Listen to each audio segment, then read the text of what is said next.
커플 관계에서 가장 답답한 순간 중 하나는 상대가 갑자기 삐치고 연락을 끊고 잠수를 타버리는 거예요. 처음엔 그냥 기분이 안 좋은가 보다 하고 넘어가지만 이게 반복되면 정말 지치죠. 내가 뭘 잘못한 거야? 왜 말을 안 해주고 사라져버리지? 또 내가 참아야 하는 건가? 이런 생각들이 머릿속에서 계속 맴돌아요. 그럴 때 우리는 외로움과 혼란을 동시에 느끼게 돼요. 이 관계에서 내 감정은 존중받고 있는 걸까? 나만 노력하고 있는 건 아닐까? 자꾸만 스스로를 의심하게 되죠. 오늘은 이런 상황을 조금 다르게 바라볼 수 있는 이야기를 해보려 해요. 왜 어떤 사람은 삐지고 잠수 타는 방식으로 반응하는 걸까? 그리고 그럴 때 우리는 어떻게 해야 할까? 먼저 삐짐이라는 행동부터 볼게요. 심리학에서는 이런 모습을 퇴행이라고 설명해요. 감정이 너무 버거울 때 무의식적으로 어린 시절의 방식으로 돌아가는 거죠. 어린아이가 서운할 때 울거나 말하지 않고 토라지는 것처럼 어른이 된 지금도 비슷한 방식이 튀어나오는 거예요. 그래서 겉으로는 미성숙해 보이지만 사실 그 안에는 나 좀 봐줘, 나 서운해, 나도 위로받고 싶어라는 메시지가 숨어 있어요. 퇴행하는 사람 스스로도 이걸 잘 알아차리지 못해요. 나도 왜 이렇게 삐지는지 모르겠어. 그냥 기분이 나빠. 이런 말이 나오는 것도 그런 이유죠.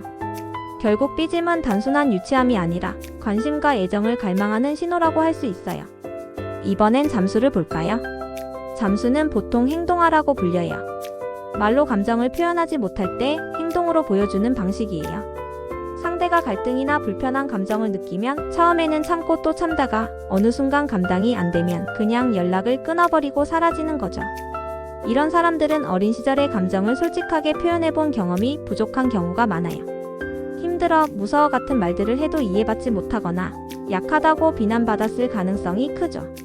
그러다 보니 감정을 말로 드러내는 게 익숙하지 않고 차라리 끊어내고 사라져버리는 게 더 안전한 방법처럼 굳어진 거예요.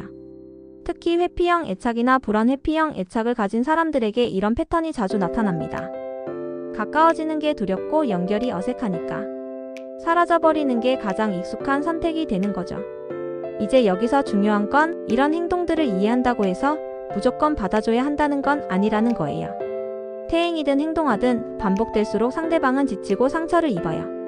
내가 무시당하는 것 같고 내 감정은 늘 뒷전이라는 외로움이 쌓이죠. 그렇다면 어떻게 해야 할까요? 건강한 관계로 가려면 공감과 경계, 이 두 가지가 동시에 필요해요. 예를 들어 삐진 상대에게는 이렇게 말할 수 있어요. 내가 무시당한 것 같아서 서운했구나. 이해해. 근데 이렇게 연락을 끊고 말하지 않으면 나도 힘들어. 다음엔 말로 얘기해주면 좋겠어. 이 말 안에는 두 가지 메시지가 있어요. 나는 내 마음을 이해하려고 노력해라는 공감과 하지만 내 감정도 존중받아야 한다는 경계. 둘 다 빠지면 관계는 더 불균형해지거든요. 잠수 타는 것도 비슷해요.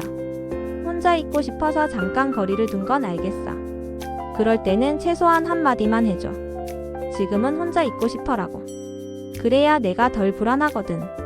이렇게 말해주는 거예요. 관계는 결국 둘이 함께 만들어가는 거잖아요. 한 사람만 변하면 되는 게 아니라 서로가 조금씩 다르게 반응할 수 있어야 해요. 삐지거나 잠수 타는 사람은 감정을 언어로 번역하는 연습이 필요해요. 나 서운해, 나 혼자 있고 싶어. 이 짧은 말 한마디가 관계를 끊지 않고도 자기 감정을 지킬 수 있는 방법이 돼요. 반대로 그런 상대를 만나는 사람은 내 감정도 소중하다는 걸 잊지 말아야 해요. 무조건 기다려주거나 이해하는 게 사랑은 아니에요. 나는 내 마음을 이해할게. 하지만 나도 같이 있어야 해. 이 메시지를 주고받을 때 비로소 관계는 성장할 수 있어요. 삐지고 잠수 타는 행동은 겉으로는 미성숙해 보이지만 사실은 마음이 보내는 구조적 신호예요. 나를 봐줘, 나를 이해해줘라는 마음이 숨어 있는 거죠. 그걸 읽어주는 게 공감이고 내 마음도 함께 지켜내는 게 경계예요. 공감과 경계 두 가지를 동시에 담아낼 때 관계는 단절이 아니라 연결로 나아갈 수 있습니다. 결국 사랑은 서로의 마음을 잇는 다리예요. 그 다리를 무너뜨리는 게 삐짐과 잠수라면 그 다리를 다시 세우는 건 나는 내 마음을 보려고 노력할게. 근데 너도 내 마음을 봐줘라는 상호적 약속이에요. 이 메시지가 오갈 때 우리는 비로소 유치한 패턴에서 벗어나 더 성숙하고 안전한 사랑으로 나아갈 수 있을 거예요. 마음마루입니다.